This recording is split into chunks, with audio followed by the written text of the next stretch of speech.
I did it. I smoked cigarettes. I drank 40s. I drank Wild Irish Rose in ninth grade. Hello? I did that. I did that. Smoked weed? Hell, I stole the joints from my mom. Stole them. Drunk, stole her liquor too. I said it. I did it. What you gonna do about it now? Psych. My mom ended up finding out later on in life that it was me, the youngest, her only daughter, stealing her alcohol. Not her older son, 10 years older than me. It was her 12-year-old daughter drinking her peach schnapps straight from the bottle, burning my chest. But it was sweet. I liked it. We do things when we're not around our parents. But you know what we do? We cuss. We hooky school, we cut school, whatever. You'll kiss a boy or girl. At 14, while you hooky in school, you might be trying to act like you freaking. Why waste your time, kids? Why waste your time? At 14, the type of things kids do behind their back is not do their homework. Curse. Stuff like that. They may even go in your purse. They gonna be scared to do certain things because they know my mom, my dad, my caregiver, my grandma, my auntie, my older sibling, whoever that caregiver is, they know. Shy don't play. My nephews and nieces, as cool as I am, they know. Don't ever let me find you during school hours. As cool as I am, don't ever pop up at my house during school hours, because I'm taking you to your mom. And you gonna be busted up, and yeah. Because I'm gonna find out if you supposed to be in school or not. I ran those games. You can't run them games on me, man. So they already know that they already know this. Certain things a good kid just not gonna try. A good kid ain't gonna come down your lane when you're a good parent. See, good kids come from good parents. Good parents don't have their good kids, don't have their children outside 2:30 in the morning. That's it. That 13-year-old has a grandparent in her life. That 13-year-old knew that was wrong. Regardless if that 13-year-old mom was a crackhead, I have no idea. We don't know. We don't know. But whatever that 13-year-old family situation was, she had common sense. You ain't put that in your child. Age has nothing to do with it. I was a mother as a teenager. I was a teenage mom as well.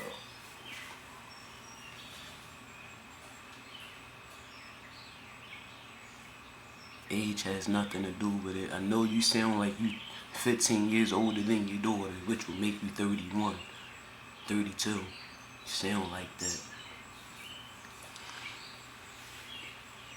But you sound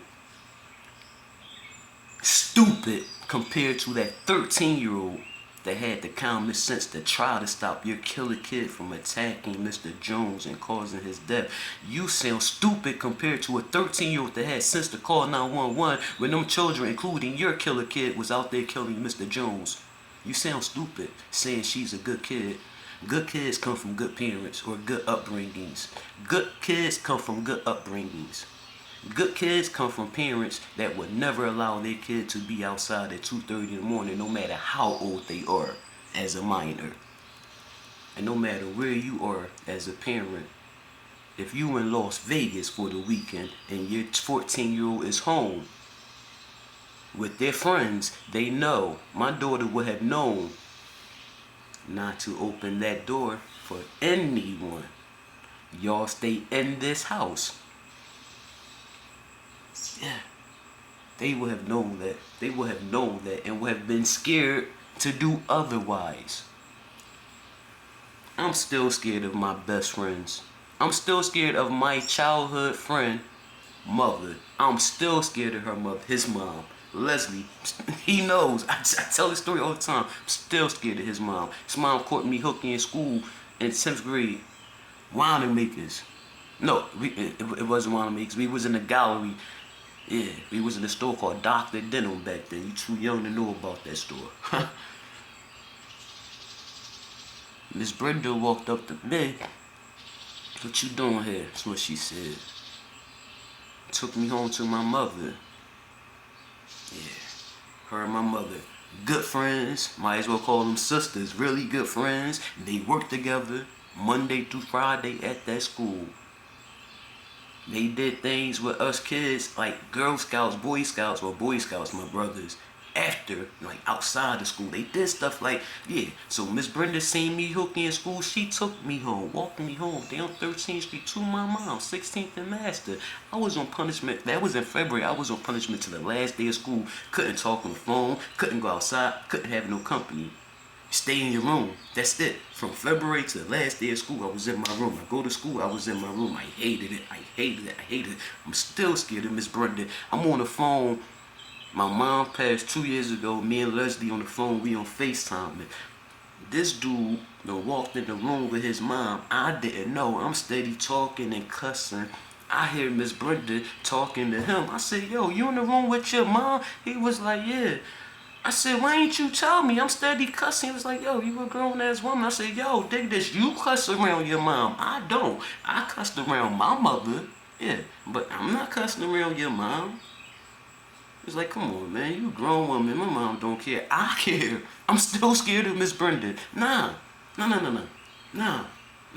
I wasn't around her all them years to gradually start cursing around her as I got older. Like we did our mom. You know what I mean? My mom was on some, y'all grown. I know what y'all do. You can cuss around me. We knew not to cuss at her. She ain't even had to say the rest. We knew not to cuss at her. Because my mom ain't played that growing up. So it's like, nah, man. You failed. As woman to woman, mother to mother, please let your daughter know you failed. Because she's going crazy right now. She's going crazy. Take some of that off of her. Unfortunately, it's not going to change the situation. But it will do something for her up here.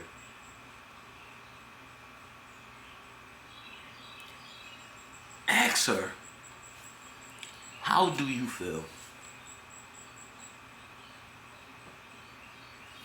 Randomly, not every day, not once a month, but randomly, maybe once a month, if you feel once a month. But you definitely want to get in her head. You want to know, how do you feel today, sweetheart? Talk to me. Tell mommy how you feel today. No, I really want to know how you feel. I'm not talking about how you feel physically. How do you feel today, baby? What's on your mind? What do you think about? What did you do last night when you were in that cell? Locked in that cell with a stranger? What did you do? What do you think about at night?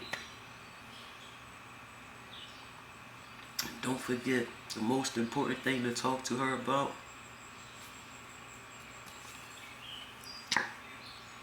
And you need to get this if you don't already have it. From the sounds of you, you don't have this. You need to please talk to her about getting a relationship with a higher power.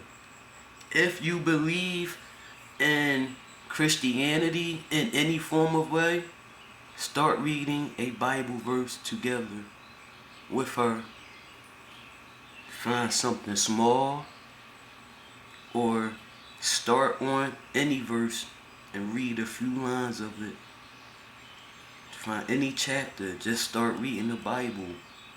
Read a verse to your child. Tell your child to get her hands on the Bible. They have them in there for her. Tell her to do this. Y'all do it together. Don't tell her to do it. Y'all do it together. You go to church. You get that relationship with a higher power. Church, a mosque, masjid, mass, whatever. Get a relationship. Start taking in something so you can have something to pass on to her. And y'all have that bond together. And hopefully, not hopefully, but God will definitely keep his hands on her, you know. God watch over babies and fools. God watch over babies and fools. She's the baby, you're the fool. He's gonna watch over y'all. But you had to go to him with an open heart. And I'm telling you, it start with you telling her, baby, I know you're a murderer. Baby, I know you're a killer. That's what they call you because that's what you will always be. But that don't have to define the woman you're going to be one day. And don't forget to tell her it's not her fault. It's not all her fault. Yeah, she was dumb. She was dumb. She was dumb. But why was she dumb? It comes back to you. It has nothing to do with her friends. How dare you blame her friends? How dare you blame her friends? When one of her friends did not do anything but call 911 on your daughter and the other 4 children when she could not stop them herself.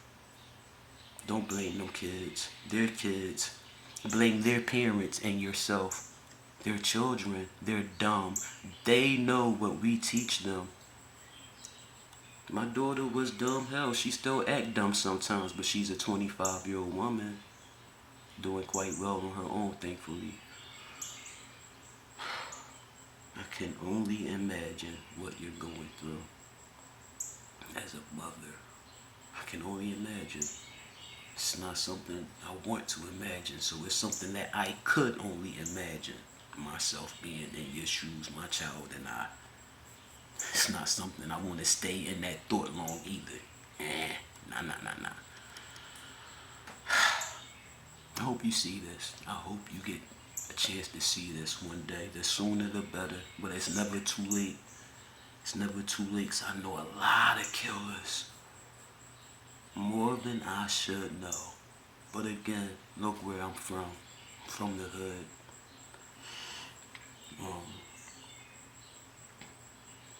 I'm going to try to give you as much motivation now that I done made you feel the way you should be feeling. Good people do bad things. Listen, mother of a killer child. Yeah, killer kids. Your daughter may be on the TV, the A&E series Killer Kids one day. Who knows? But do believe that good people do bad things. The same as bad people do good things. Good people do bad things. Let's say a priest, a reverend. They're good people. They're good people. You're passing the word. Yet you raping kids. Good people doing bad things. The same as bad people doing good things. That drug dealer is out there breaking, tearing down, and destroying the community. A drug dealer destroys the community. How? By giving drugs to the community. Those parents out doing drugs can't take care of their kids because they high. They killing themselves because the drug destroying them, whatever the case. That drug dealer will not let your child or my child run across that street on the wrong light and get hit by a car. They will not let our kids play in the street. They're going to be like, yo, get out the street, little Sha-Sha. Sha-Sha, where your mom? Sha-Sha, go home. But they're drug dealers. They tearing down the community. They not going to let that old woman get attacked. If a drug dealer was out there, that drug dealer that tear down that community would have stopped Mr. Jones from, yeah. He would have strong armed the ish out of Jamira. Yeah. Just stopped all them kids. Wouldn't even have to do that. Just stand and be like, yo, take y'all behinds home. Yo, leave this man alone, man. What's wrong with y'all? Help him up. But they tearing down the community, huh? What do them drug dealers do? What did that whole community do? You remember? What area was it down north? Somewhere down the Badlands, if I ain't mistaken.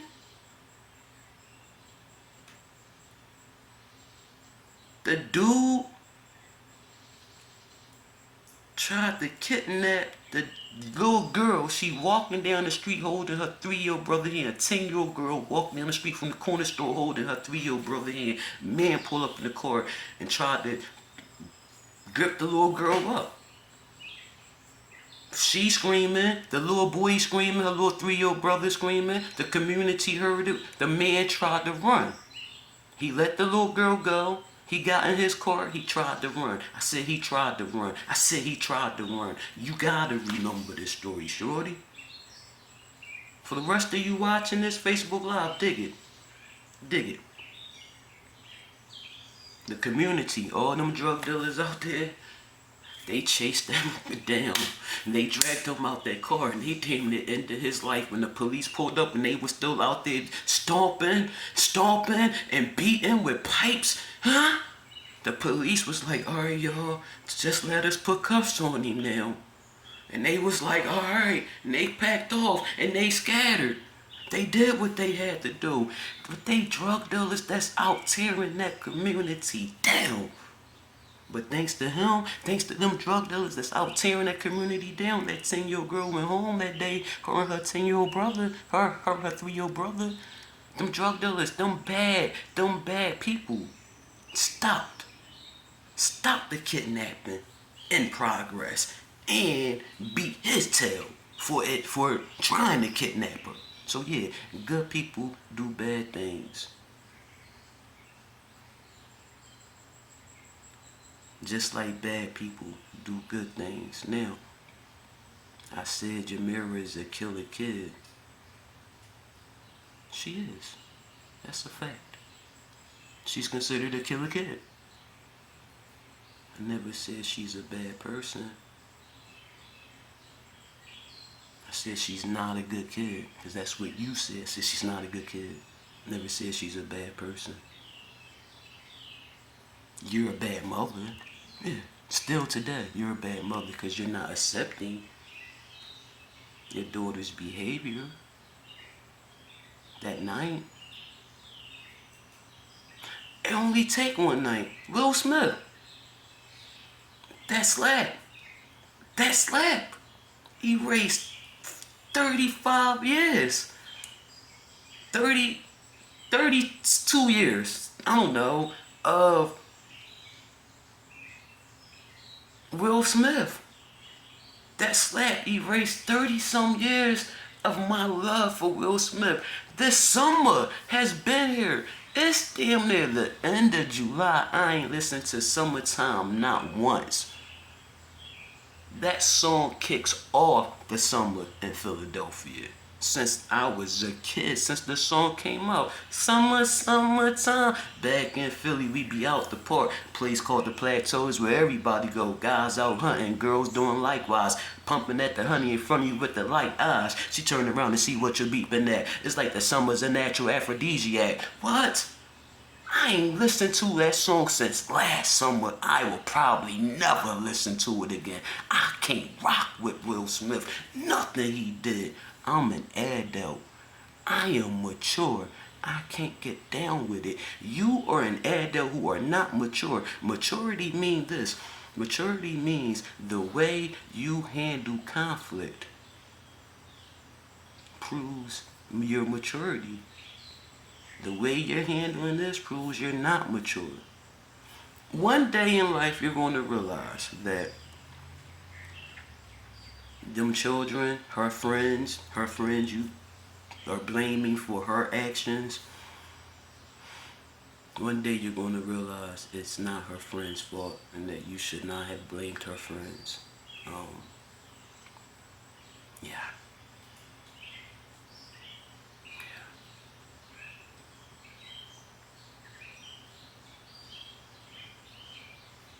My prayers are these. My prayers are for your child's mental strength. My prayers are for your child's mental strength. My prayers are for your child's mental strength, your child's well-being, as my prayers are for every child's mental strength and well-being. Jamira ain't special. She ain't special. That's my prayers for every child. I pray that you realize your role in this attack. I pray that you one day soon realize your role in this attack, because once you realize your role in this attack, it will make a lot of things just better. It will lighten the burden, for lack of better phrase. But acceptance, that's what I pray for you. I pray a relationship with a higher power soon. And yeah, I'm not doubting that you may be Christian or Muslim, but you don't have a relationship with your higher power. I'm praying that you get one, you and your child. And I'm also praying I have a chance to tell you all this one day to your face, because you sucked as a parent. ED when you sucked, you failed. ED, you failed. And it's never too late to get back on track, because we're resilient. We fall, we get back up, you know. There's so many people in jail doing life. There's so many people in jail that's been in jail since they were 14. I know a woman that's in her 50s that was released from prison through 2 or 3 years ago, that was in jail from the age of 14. She did 37 years or something in prison. She was a lifer. But because they Pennsylvania turned that child murder law around, if you were a child murder back then, you had a chance to see parole. And she made it home. I asked her one day, her name's Star. Shout out to you, Star. What's going on, mama? I asked Star one day, I said, did you ever think this day was come? This was after she made parole. I said, did you ever think this day would come? She said, yeah, I never gave up hope I would get out of here. Gave me chills. There's so many people in there that are blessings to other people, you know what I mean? They know they're never getting out, and they are that mother figure, that father figure, that grandfather figure. They tell them, yo, act right in here. Get your education. Act right. Do right. Hey, shut up. Just shut up. Just close your mouth. Surrender. They're always going to be right. Even when you're right, they're always going to be right. You know what I mean? Like, they tell them that, like, hey, you're making it hard for yourself. Like, fall back. Come here, kid. You know what I mean? And they make sure they don't return.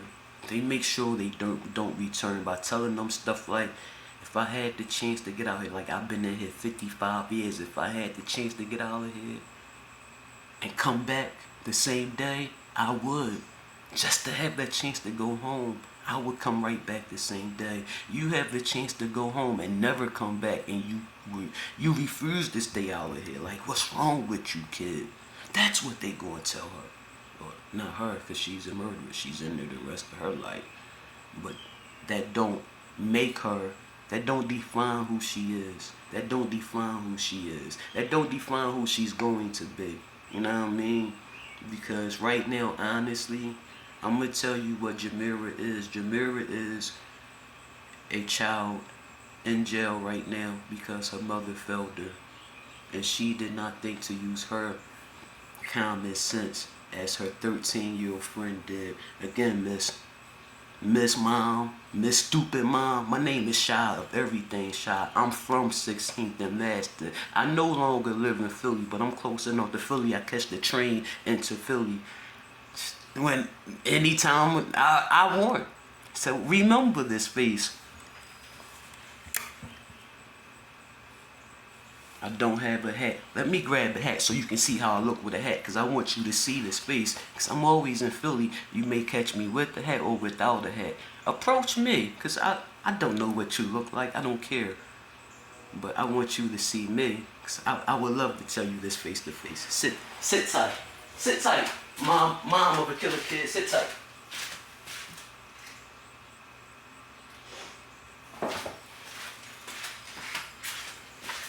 Alright, check me out. So, in Philly, Walnut, Chestnut Market, from Old City, Front End Market, Penn's Landing, from Front End Market to 22nd Street. Alright, from Market to South, you can catch me. I'm either gonna look like this, or I'm gonna look like this, or I'm gonna look like a fresh body. Not this, a fresh body. Big Dyke. Let me show you the tattoos. The only person in Philly with these tattoos. It's my child's name. Above it, it says for